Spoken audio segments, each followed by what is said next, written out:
Hello everyone. तो कैसे हैं आप लोग? उम्मीद करता हूँ अच्छे होंगे, घर पे होंगे और सेफ होंगे। तो मैं आपका टीचर अल्ताफ़ हुसैन एक बार फिर से आप सभी का स्वागत करता हूँ ग्रेविड क्लासेस में। तो आज हम लोग पढ़ेंगे बच्चों क्लास 12th की मैथमेटिक्स। और क्लास 12th की मैथमेटिक्स में जो हमारा चैप्टर चल रहा था वो था डिटर्मिनेंट। तो डिटर्मिनेंट का आज हमारा बहुत ही इंपॉर्टेंट प्रॉपर्टी होगा जिसको कहते हैं प्रॉपर्टीज़ ऑफ डिटर्मिनेंट। और मेरे हिसाब से यही एक ऐसा टॉपिक है जहाँ पे डिटर्मिनेंट इस चैप्टर में सबसे ज़्यादा क्वेश्चन बोर्ड में पूछे जाते हैं। ठीक है, तो इसको बड़े फोकस के साथ, कंसंट्रेशन के साथ इसको प्रॉपर्टीज़ को हम लोग पढ़ लेते हैं पहले, ताकि इन प्रॉपर्टीज़ पे बेस्ड क्वेश्चन जो हमारे बोर्ड एग्जाम में अक्सर पूछे जाते हैं वो हम कर सकें। ठीक है, तो बिना विलंब के स्टार्ट करते हैं। यहाँ पे देखिए प्रॉपर्टीज़ ऑफ डिटर्मिनेंट लिखे हुए हैं और कुल, हाँ एक चीज़ और बता दें, आपकी किताबों में 11, 12, 13 प्रॉपर्टीज़ कुछ दी होंगी डिटर्मिनेंट की, लेकिन हम तुम लोगों को सिर्फ 6 से 7 इंपॉर्टेंट प्रॉपर्टीज़ बताएंगे जिसके दम पे हम डिटर्मिनेंट के सारे क्वेश्चन कर लेंगे जो कि प्रॉपर्टीज़ पे बेस्ड है। ठीक है ना? तो चलिए, ये पहली प्रॉपर्टी यहाँ पे दिख रही है। पहली प्रॉपर्टी क्या लिखी है? The value of determinant remains unchanged if its rows and columns are interchanged. इसका मतलब क्या हुआ? इसका मतलब ये हुआ कि मान लो अगर कोई एक डिटर्मिनेंट है, ठीक है ना, और उसका मान लो हमने रोज और कॉलम्स को क्या कर दिया? इंटरचेंज कर दिया, तो डिटर्मिनेंट की वैल्यू चेंज नहीं होगी। इसका मतलब सपोज एक डिटर्मिनेंट है, हम यहाँ पे समझा रहे हैं सपोज ऐसे है कुछ A1 B1 C1, A2 B2 C2, A3 B3 और C3। ठीक है, चलिए हमने A ट्रांसपोज सपोज निकाल लिया। तो क्या होता है A ट्रांसपोज? रोज को कॉलम में चेंज करना, तो ये क्या हो जाएगा? A1 B1 C1, A2 B2 C2, A3 B3 और C3। ऐसा हो जाएगा कि नहीं हो जाएगा? बिल्कुल हो जाएगा।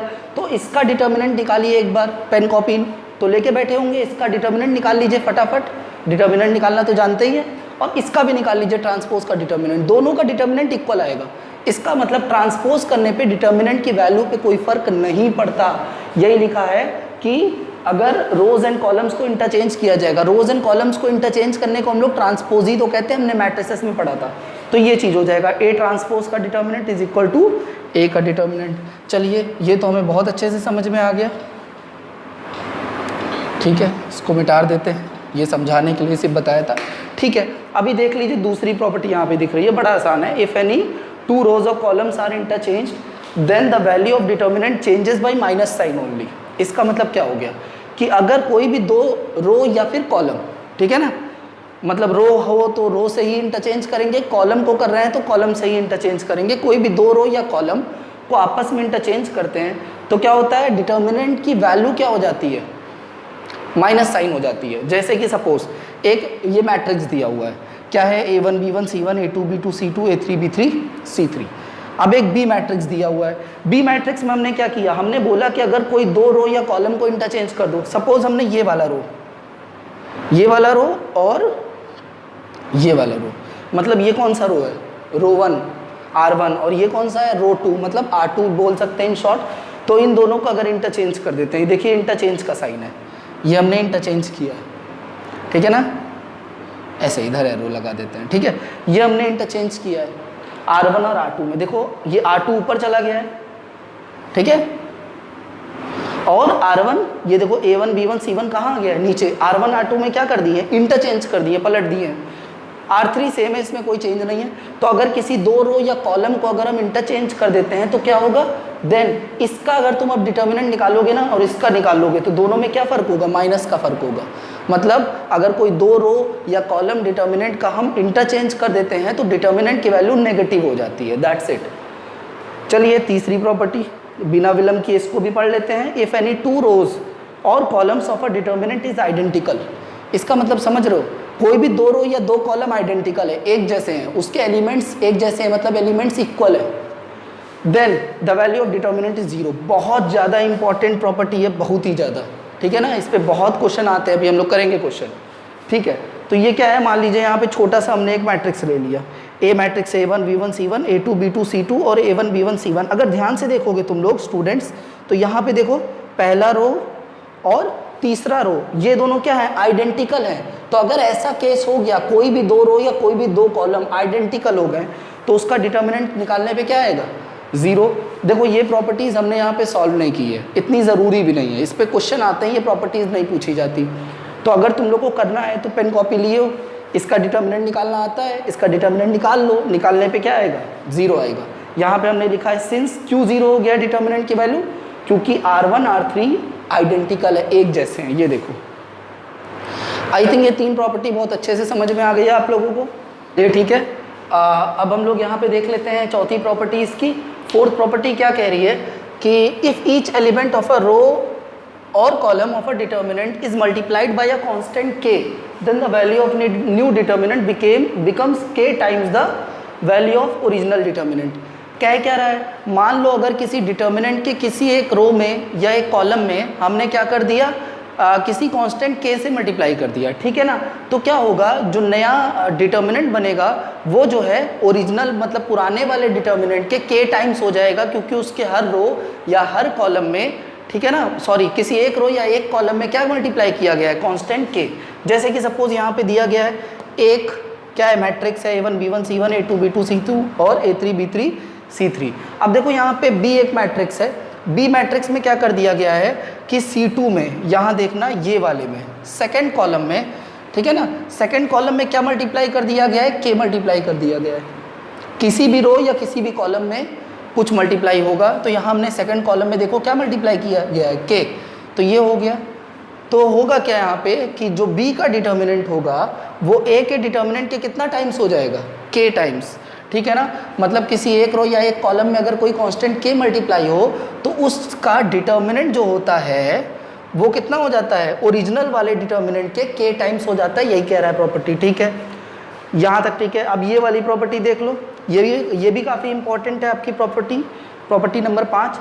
ये बोल रहा है कि if each element of a row और column of a determinant is expressed as the sum of 2 और more terms, then the determinant can be expressed as the sum of 2 और मोर डिटर्मिनेंट्स। क्या कह रहा है ये कह रहा है कि मान लो किसी डिटर्मिनेंट के किसी एक रो या एक कॉलम में, ठीक है ना, क्या है, एक से ज़्यादा रो या कॉलम में भी हो सकता है फिलहाल, कह रहा है कि देखो यहाँ पे लिखा हुआ है 2 और मोर टर्म्स, ठीक है ना। यहाँ पे देखो, यहाँ पे रो 1 में, ये ध्यान दे रहे हो, रो 1 ये हम हाईलाइट कर दे रहे हैं। रो 1 में क्या है यहाँ पे कि A1 प्लस P है। देखो मान लो किसी रो या कॉलम को हम लोग सम ऑफ 2 और मोर टर्म्स के फॉर्म में एक्सप्रेस अगर कर सकते हैं, तो मान लो ये है, तो इस डिटर्मिनेंट को कैसे लिखा जा सकता है, सम ऑफ 2 डिटर्मिनेंट्स। अगर ये टर्म्स मान लो किसी एक रो में टर्म्स का सम होगा, तो उस डिटर्मिनेंट को 2 अलग अलग डिटर्मिनेंट में तोड़ा जा सकता है। जैसे कि देखो ये हो गया हमारा A1, ये B1 और ये C1, A1 B1 C1 ये अलग हो गया, और P Q R किस में आ गया, अलग वाले डिटर्मिनेंट में आ गया, बीच में प्लस लग गया, और बाकी नीचे के देखो सेम है। समझ में आया कि नहीं, तो इसको तोड़ देंगे, ये P Q और R ये क्या बन जाएगा, नया डिटर्मिनेंट बन जाएगा। तो आई थिंक 5वीं प्रॉपर्टी समझ में आ गई है। देखिए 6वीं प्रॉपर्टी है, और 6वीं प्रॉपर्टी हमारी क्या है कि if each element of a row और column of a determinant is multiplied by a constant and added to the corresponding elements of some other row और column, then the value of determinant remain same. ये क्या कह रहा है कि इसका मतलब ये है कि चलो इसको इन शॉर्ट ऐसे देख लो कि मान लो A1 B1 C1 A2 B2 C2 और A3 B3 C3 एक डिटर्मिनेंट है, तो इसको हम इक्वल टू क्या लिख सकते हैं। ये प्रॉपर्टी कह रहा है कि अगर किसी मान लो कोई एक रो या कॉलम ले लो, सपोज उस रो या कॉलम में किसी दूसरे रो या कॉलम से कोई कांस्टेंट मल्टीप्लाई करके ऐड कर दो। मतलब कि सपोज ये वाला कॉलम हमने लिया और इस कॉलम में हमने क्या मल्टीप्लाई कर दिया, सपोज k, और k मल्टीप्लाई करके इसमें ऐड कर दिया, तो डिटर्मिनेंट की वैल्यू पे कोई फर्क नहीं पड़ेगा, मतलब इक्वल होगा। देखो वही चीज़ हमने किया है कि नहीं, हमने क्या किया है, इसमें जो है क्या प्लस कर दिया है, इसमें इसको k टाइम्स मल्टीप्लाई करके प्लस कर दिया है। इसका मतलब देखो A1 क्या हो गया, A1 plus k times of B1, A2 plus k times of B2, A3 plus k times of B3, और बाकी सेकेंड कॉलम और थर्ड कॉलम में कोई चेंज नहीं है। चेंज कहाँ पे हो रहा है, फर्स्ट कॉलम में। ये देखो ऑब्टेन बाई, ये ऑपरेशन हम ऐसे लिखेंगे क्वेश्चन में, ऐसे ही लिखा जाता है। हमने क्या चेंज किया है, तुम कहोगे सर सिर्फ C1 में चेंज किया है, कॉलम 1 में सिर्फ ये चेंज हुआ है। और चेंज क्या हुआ है, हमने C1 में क्या ऐड किया है, C1 टेंस टू, इसको बोलते हैं C1 प्लस के टाइम्स ऑफ C2, ऐसा कर सकते हैं। C1 को क्या लिख सकते हैं, C1 प्लस के टाइम्स ऑफ C2, यही पढ़ोगे, यही चीज़ कह रहा है कि किसी एक रो में या किसी एक रो या कॉलम में कोई कांस्टेंट के मल्टीप्लाई करके किसी दूसरे रो करस्पॉन्डिंग उसके एलिमेंट्स में अगर क्या कर दो, ऐड कर दो, तो डिटर्मिनेंट की वैल्यू चेंज नहीं होती। देखो C1 tends to C1 plus के C2, क्या हो गया है, C1 की जगह तुमने क्या कर दिया है, C1 प्लस के times of C2, C1 plus के टाइम्स ऑफ C2। आ गया समझ में होपफुली। अब सातवीं प्रॉपर्टी देख लेते हैं, बहुत ही आसान है। ये कह रही है कि if each element of a row और column of a determinant is 0, बहुत आसान है। Then the value of determinant is 0, ठीक है ना।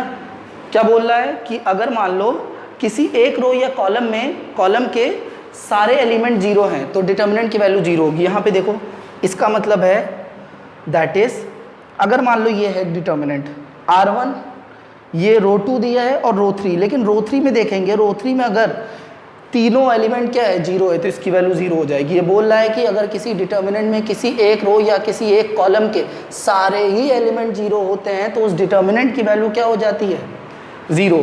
तो यहाँ क्या लिखेंगे, since all elements of R3 is 0। Reason क्या है इस डिटर्मिनेंट की वैल्यू 0 हो जाने की, रीजन ये है कि सारे एलिमेंट रो 3 के क्या हैं, 0 है। चलो प्रॉपर्टी हमारी जितनी इंपॉर्टेंट थी, ये 7 प्रॉपर्टी हमने इंपॉर्टेंट थी तुम्हारे लिए, ये हमने बता दी है। इसके बाद कुछ क्वेश्चंस कर लेते हैं आज इस पे, फिर आगे के क्वेश्चंस और आगे फिर अगले लेक्चर्स में करते रहेंगे। चलिए कुछ आसान आसान से क्यूट से क्वेश्चन कुछ इस पे कर लेते हैं, इसको मिटा देते हैं फटाफट, ठीक है। और हम क्वेश्चन खुद लिख देते हैं यहाँ पे। आई होप समझ में आ रहा होगा आप लोग को, समझदार बच्चे तो हो ही, बहुत समझदार बच्चे बैठे हैं हमारी क्लास में, नहीं ठीक है। पेन और कॉपी तो लेके ही बैठे होगे, बार बार तो बताने की बात नहीं है। चलिए इसको नोट कर लीजिए। क्वेश्चन कुछ इस तरह है, if omega is the omega, ठीक है ना, याद आ रहा होगा फिजिक्स, डब्लू की तरह होता है, थोड़ा सा ऐसे घुमा हुआ होता है अंदर की तरफ। If omega is the cube root of unity, याद आ रहा होगा भी, मैट्रिसेस में हमने बताया था क्यूब रूट ऑफ यूनिटी, नहीं तुम लोगों ने पढ़ा हुआ है इसको, ठीक है। कहाँ पढ़ा हुआ है, लास्ट ईयर तुम लोगों ने कॉम्प्लेक्स नंबर एक चैप्टर था 11th क्लास में, ठीक है, बिल्कुल था, पढ़ा हुआ है वहाँ पे इसको। और अभी हमने मैट्रिसेस, जब हम मैट्रिसेस का भी लेक्चर चल रहा था हमारा, तो उसमें भी इसके बारे में, इस पर कुछ बेस्ड क्वेश्चन लगाया था हमने। If omega is the cube root of unity then show करना है, show that 1 omega omega square omega omega square 1 omega square 1 omega is equal to 0, ये तुम्हें शो करना है। बहुत ही आसान, बहुत ही प्यारा सा क्यूट सा क्वेश्चन है ये, इसको उतने ही प्यार से हम लोग सॉल्व करेंगे। चलो ठीक है, कर लेते हैं इसको प्यार से सॉल्व। देखो यहाँ पे हमें करना क्या है,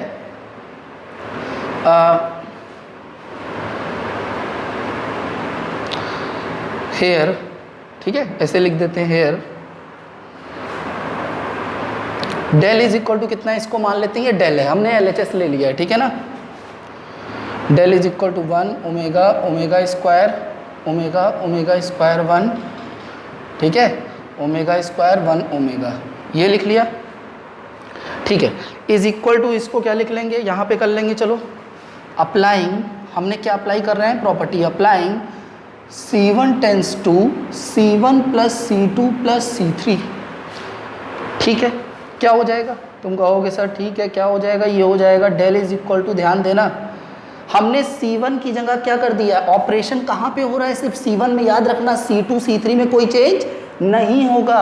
इसका मतलब देखो C2 कौन है, C2 ये है, C3 ये है, इसमें कोई चेंज नहीं होगा, मतलब ये एज इट इज़ ऐसे लिखा जाएगा, omega omega square 1 omega square 1 omega, किस में चेंज हो रहा है, C1 में। और क्या चेंज हो रहा है, C1 plus C2 plus C3। अभी छठवीं प्रॉपर्टी यही तो बताए थे ना कि किसी में कुछ मल्टीप्लाई करके ऐड कर देंगे।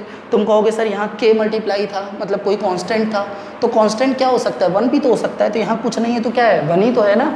फिर कहोगे सर एक ही ऐड करना था, 2 क्यों कर दिए, और भी ऐड कर सकते हैं भाई, तुम 2 ऐड कर सकते हो, 3 ऐड कर सकते हो, मतलब C1 में तुम कोई भी मतलब फर्स्ट कॉलम में तुम कोई भी कॉलम ऐड कर सकते हो, ठीक है ना, चाहे उससे 1 मल्टीप्लाई करके ऐड करो या उससे 2 या 3 मल्टीप्लाई करके ऐड करो। अभी जैसे जैसे हम इसमें करेंगे, देखो शुरुआत में क्या होगा, तुम्हें प्रॉपर्टी बेस्ड जो क्वेश्चन है थोड़े टफ लगेंगे, लेकिन जैसे ही तुम 8-10 क्वेश्चन लगा लेते हो तुम्हें ये समझ आने लगेगा, और जैसे ही तुम देखोगे 15 से 20 क्वेश्चन लगा लोगे, बहुत अच्छी फ्लुएंसी बन जाएगी और बहुत मज़ा आने लगेगा इसमें, लिटरली बहुत मज़ा आएगा। इसका एक पैटर्न होता है, वही हमको पकड़ना होता है, तो वो पैटर्न हम तभी पकड़ पाएंगे जब इस पर हम प्रैक्टिस करेंगे, ठीक है। चलो, तो C1 टेंस टू क्या है, C1 + C2 + C3, मतलब कि C1 + C2 + C3 कितना हो गया, 1 + ओमेगा + ओमेगा स्क्वायर।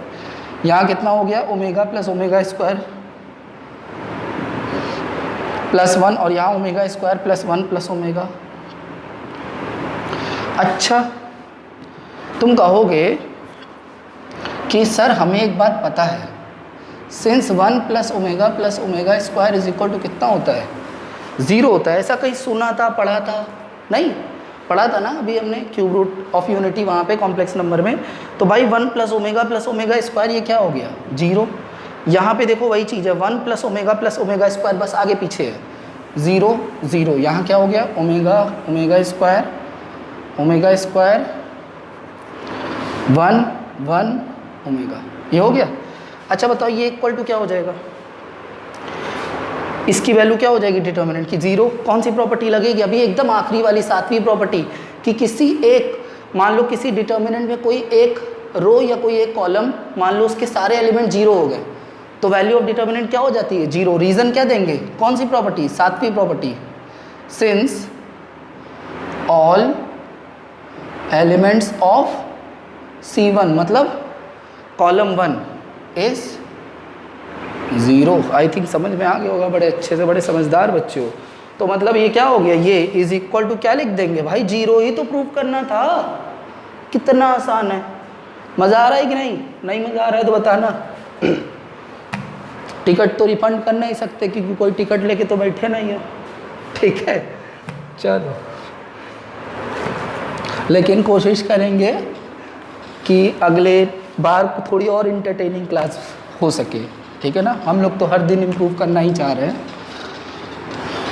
आप लोग बताइएगा फीडबैक में कि कुछ समझ में आ रहा है कि नहीं, और अगर समझ में आ रहा है तो कितना आ रहा है, 2%, 4%, 90%, 95% या फिर उससे ज़्यादा 100%, ठीक है ना। आई होप 100% आ रहा होगा। चलो एक और क्वेश्चन कर लेते हैं। क्वेश्चन कुछ इस तरह है, इवैल्यूएट, अरे ये क्या लिख दिया हमने, इवैल्यू लिख दिया, इवैल्यूएट, ठीक है, डेल इज इक्वल टू, चलो 1a b + c, 1b c + a, 1c a + b, ऐसा कोई क्वेश्चन, इसको इवैल्यूएट करना है, ठीक है ना, यूजिंग।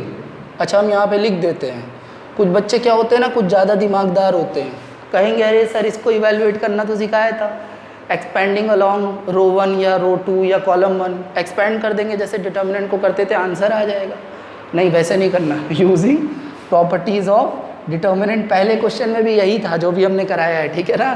तो प्रॉपर्टीज़ यूज़ करनी है, लगना इसको पूरा वो एक्सपैंड मत करने लगना खोल खाल के, ठीक है, वैसे करोगे नंबर नहीं मिलेगा, वो एग्ज़ाम में दिया रहेगा, यूजिंग प्रॉपर्टीज़ ऑफ डिटर्मिनेंट, ठीक है।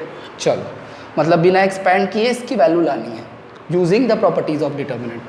डेल इज इक्वल टू क्या होगा, यहाँ पे क्या है, 1 1 1 है, ठीक है, ठीक है। एक काम करते हैं, यहाँ पे ध्यान देना, ठीक है ना, A B C क्वेश्चन उतार देते हैं, B + C, C + A + B, ठीक है। यहाँ पे क्या करेंगे, अप्लाइंग, ध्यान देना, applying C2 tense to C2 + C3, मतलब C2 में चेंज करो, किस में चेंज करना है, C2 में, ये दोनों चेंज होगा नहीं होगा।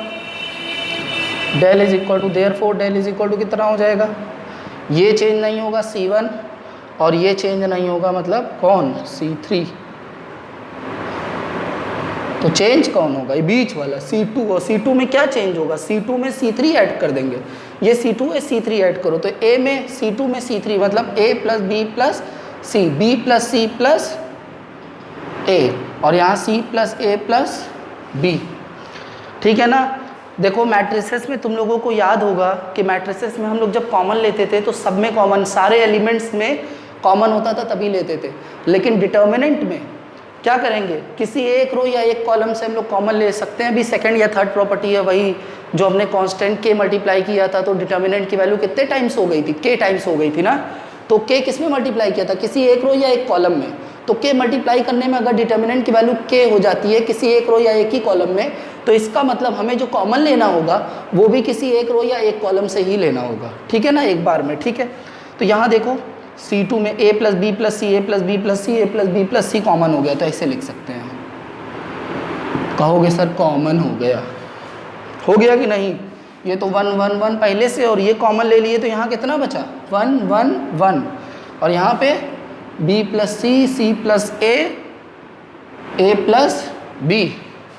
अब कहोगे कि सर ये जो है ना ये हमको जीरो लग रहा है। काहे जीरो लग रहा है भैया, जीरो इसलिए लग रहा है कि C1 और C2 क्या हो गया, आइडेंटिकल। कौन सी प्रॉपर्टी है ये, कौन सी है भाई, तीसरी प्रॉपर्टी है शायद, ठीक है ना।